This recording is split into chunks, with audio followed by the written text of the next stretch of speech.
Bonjour à tous.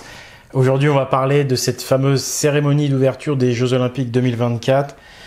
C'est un symbole de notre civilisation, en fait, cette cérémonie d'ouverture. C'est un jalon aussi dans notre civilisation.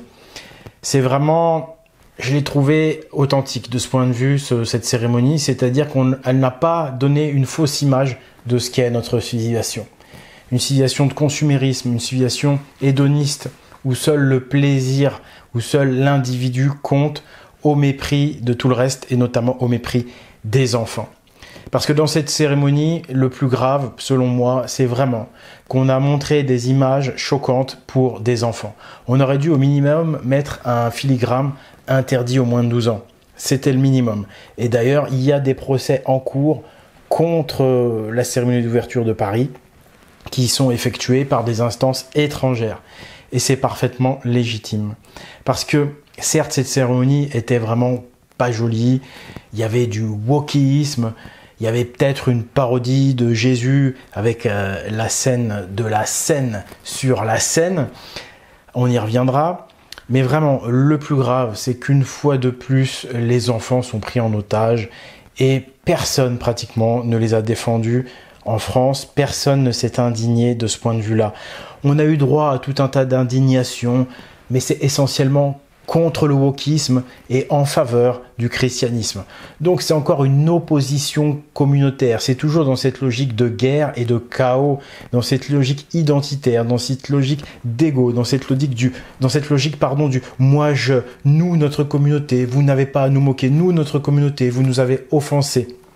Et là j'ai vraiment été déçu par la réaction, voilà. En France, tous les opposants, tous les alternatifs, globalement, ils m'ont très déçu. On a eu droit à on va faire une descente sur Paris avec Christopher Lann. Donc Christopher Lann qui veut faire du christianisme un islam bêta. C'est-à-dire pareil, la posture, on ne tolère rien, on censure tout, il faut interdire la moquerie contre notre religion. Bref, totalement antidémocratique et non chrétien en réalité. Parce que franchement, pour voir une moquerie de la scène, fallait vraiment le vouloir. J'ai été baptisé quand j'avais 3 ans, entre guillemets contre mon gré. Bon, je suis quand même né dans la culture chrétienne, je connais bien cette religion. Moi, j'avais pas remarqué que c'était la scène. Alors après, j'ai vu que sur les réseaux sociaux, ça s'emballait. Ouais, on a attaqué la scène et tout. Faut vraiment avoir de la merde dans les yeux pour confondre Saint-Pierre et une drag queen. Pourtant, apparemment, c'est ce que les opposants et soi-disant défenseurs de la civilisation traditionnelle ont vu. Prenons maintenant Marion Maréchal Le Pen. Et ben elle a effectivement aussi dénoncé le wokisme. On va y revenir. Effectivement, le wokisme est une idéologie nauséabonde et très grave. Mais encore une fois, c'est pas contre ce qu'on croit. C'est pas contre le christianisme qu'il est grave le wokisme. C'est contre les enfants. On va y revenir. Donc Marion Maréchal Le Pen, voilà, elle a trouvé ça laid. Bon, elle a reparlé d'Aya Nakamura. Je suis pas sûr que c'était nécessaire. On est toujours dans cette ambiance de entre communautés, on se clash. Et ensuite, elle aussi, elle a tenu à dire que les chrétiens ont été offensés et qu'elle-même chrétienne s'est sentie offensée. C'est quoi ça, Marion? C'est pas de la démocratie, c'est pas la France. Ça, c'est de l'islam bêta. Ça, c'est le même comportement que les woke, que tu vas pas pouvoir faire. Tu peux plus aujourd'hui faire de blagues sur les homos ou je sais pas quoi, ou sur les noirs, parce que tout de suite, ils se sentent offusqués. Ça apporte quoi? La censure. Ça apporte quoi? L'enfer dans nos têtes. On ne rit plus, on est malheureux, plus d'enchantement. On va y revenir aussi.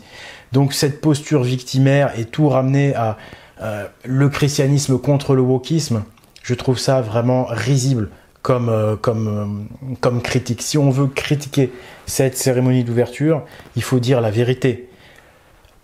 Cette cérémonie d'ouverture, ce qu'on peut lui reprocher sur le plan légal, déjà, et ce qui est vraiment le plus dégueulasse, c'est d'avoir présenté tout ça à des enfants qui n'avaient rien demandé.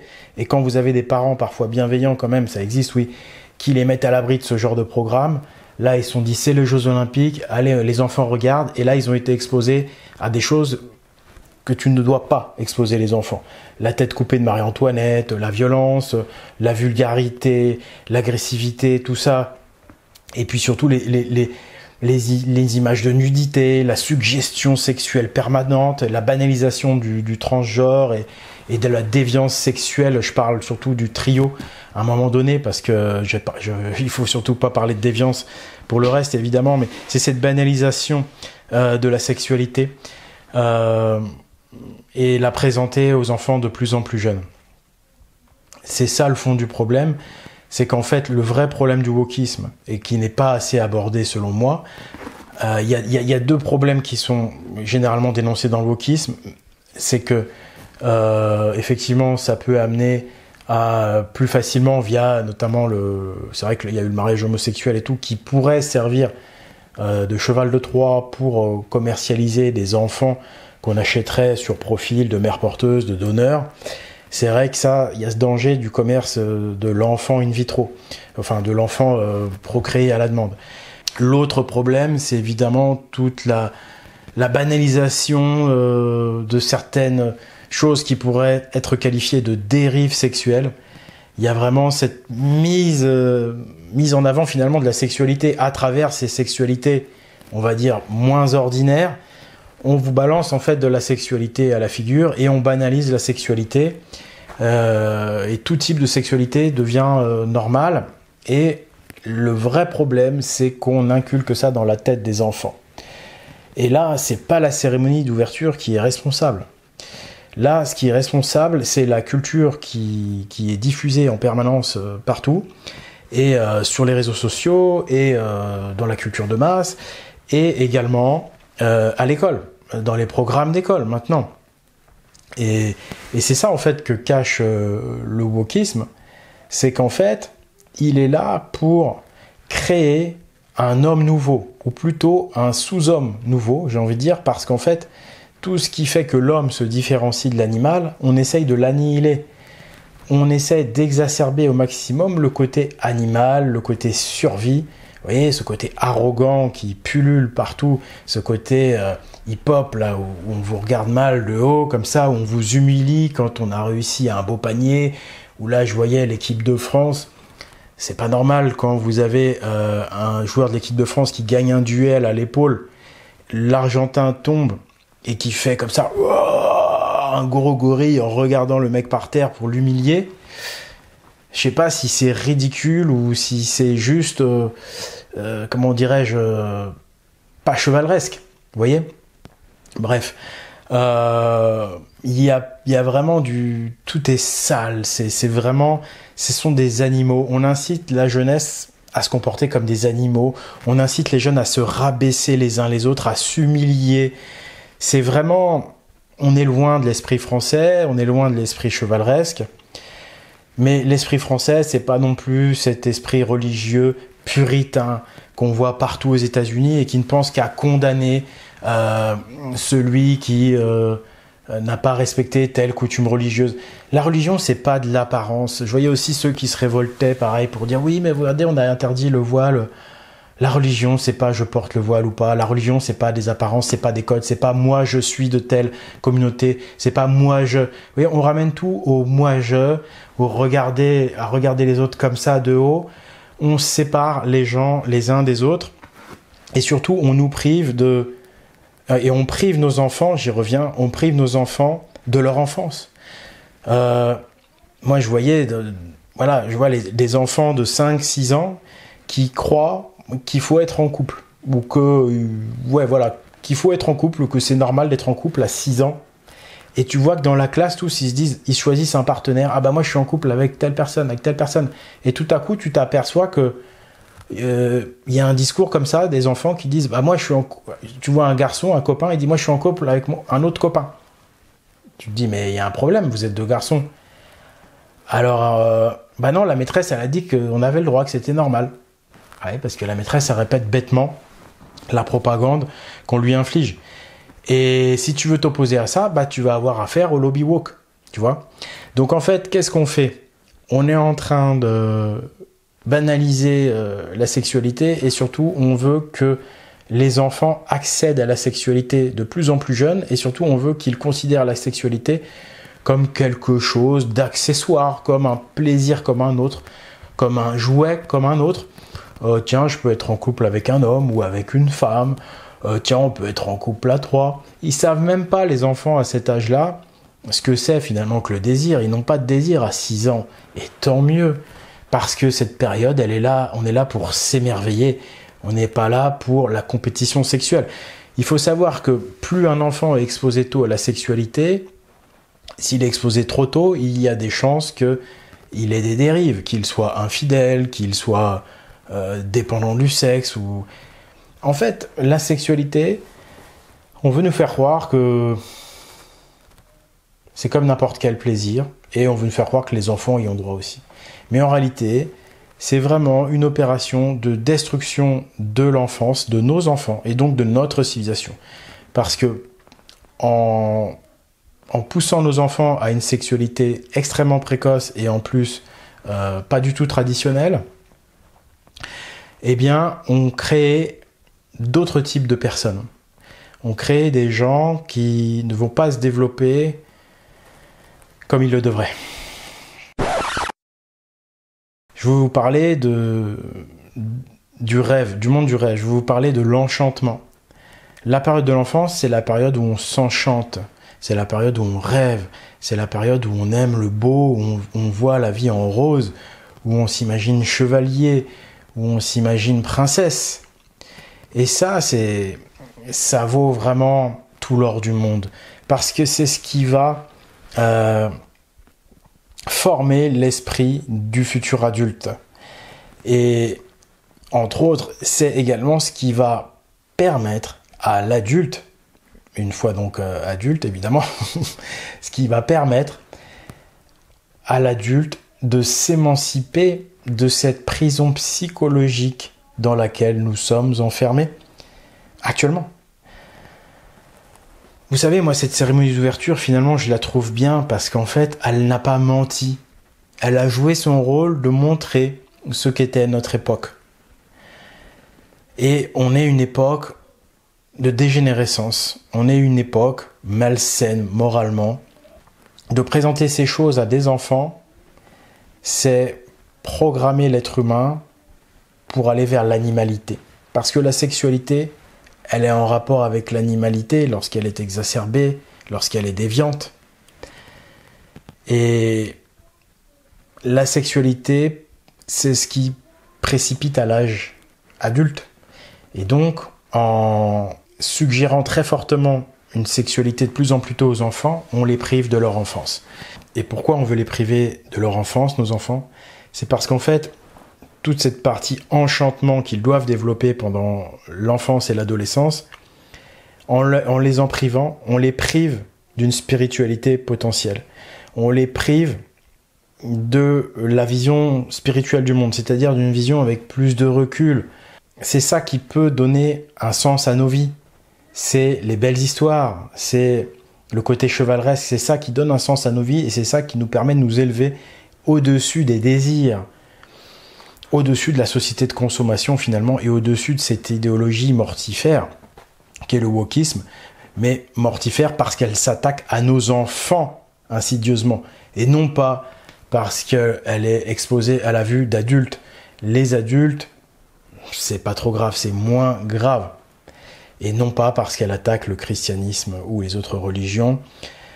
Et on va y venir justement parce que quel est le lien entre le côté, l'enchantement qui peut résider, qui doit résider dans l'esprit d'un enfant et la religion et cette civilisation dégénérée aujourd'hui. Le lien entre les trois, c'est l'Apocalypse. Mais l'Apocalypse, c'est quoi ? La vraie, c'est la révélation. La révélation, c'est dans l'esprit que vous allez la voir. Et si vous n'avez pas gardé cette capacité à rêver, si vous n'avez pas gardé cet esprit d'enfant pour voir les choses avec simplicité et beauté, eh bien, la révélation, vous n'y aurez pas droit. Parce que vous ne serez pas capable de voir Dieu là où il est. Vous ne serez pas capable de voir le bon Dieu parce que le mauvais, Satan, celui qui règne aujourd'hui, vous a mis plus bas que terre au niveau psychologique. Il vous met dans la compétition, dans l'arrogance, dans l'agressivité, dans la consommation, l'esprit de possession et de besoin. Il vous prive de tout ce qui vous permet de vous élever. tout ce qui est en lien avec le bon Dieu, c'est à l'enfance que ça se joue. Mais tous ceux qui ont du cœur et qui ont encore un bon cœur et qui sont encore capables de s'enchanter, eh bien eux, ils vont pouvoir avoir accès à cette révélation qui va leur permettre spirituellement, psychologiquement, si vous voulez, de vous élever. Cette révélation nous permet de nous élever psychologiquement, ce qui nous permet d'accéder au monde spirituel. Actuellement, la civilisation est matérialiste, pas du tout spirituelle. On est vraiment contrôlé, on le voit bien, par l'emprise qu'ils ont sur notre esprit. C'est une emprise qu'ils ont sur notre esprit et qu'ils ont obtenue grâce à tout ce que nous consommons comme produits audiovisuels. Nous consommons la télévision depuis tout petit, nous consommons aujourd'hui des vidéos, mais sur Internet. Et c'est par ce moyen qu'ils vous contrôlent. Parce que c'est ce qu'on appelle dans la religion et dans la tradition, dans toutes les traditions, les eaux. Ce que l'on consomme, ce que l'on boit en fait dans les religions, et même le déluge des eaux, le déluge de pluie, c'est en fait les informations que l'on consomme. Donc regarder une vidéo, regarder un film, écouter de la musique, jouer au dernier jeu à la mode, le dernier dessin animé à la mode, etc., etc. Toutes ces choses, ce sont des eaux, dans le sens où elles vont venir remplir votre cerveau, et votre cerveau, il est fait d'eau. Et donc, vous comprenez, aujourd'hui, ce sont des eaux empoisonnées qu'on nous envoie. Ce sont des eaux empoisonnées, et on nous envoie énormément d'eau. C'est un déluge. C'est un déluge. Énormément d'informations, de contre-informations, de blablabla. On est saturé. L'esprit est saturé en permanence. Et donc, il importe de se sauver de ces eaux. Et pour se sauver de ces eaux, il y a la révélation. La révélation, c'est une sorte de barque. C'est la barque de Noé. Vous remarquerez que Moïse aussi, lui, c'est pareil. Quand il sauve son peuple, il écarte la mer. Donc, il écarte les eaux, en fait.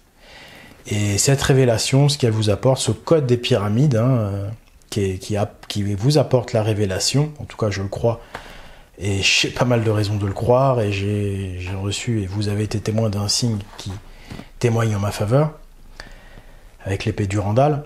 Cette révélation, donc, si vous voulez, ce sont des eaux saines, de nouvelles eaux qui arrivent, et c'est en buvant ces eaux-là que vous vous sauverez. L'Apocalypse, les destructions, la destruction par les eaux, on ne vous dit pas que ces eaux viennent en fait détruire l'esprit de l'être humain de ce temps, et quand on dit qu'on tue les humains, en fait on tue leur capacité à être humains et on les transforme finalement en des animaux.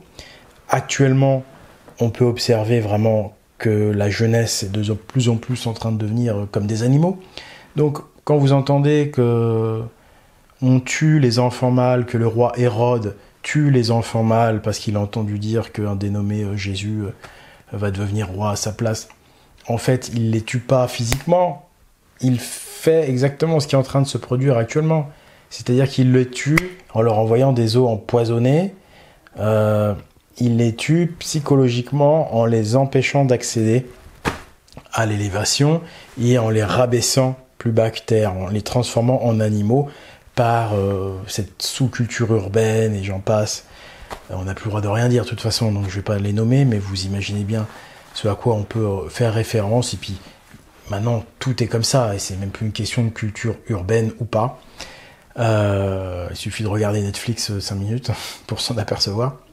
Et donc, voilà, comprenez qu'en religion, la plupart du temps, les eaux, ou même l'hydromel ou le vin, c'est quelque chose qui est en rapport avec la consommation intellectuelle, spirituelle, ça peut être aussi des connaissances. Bref, c'est ce que vous consommez, mais c'est votre esprit qui consomme ça.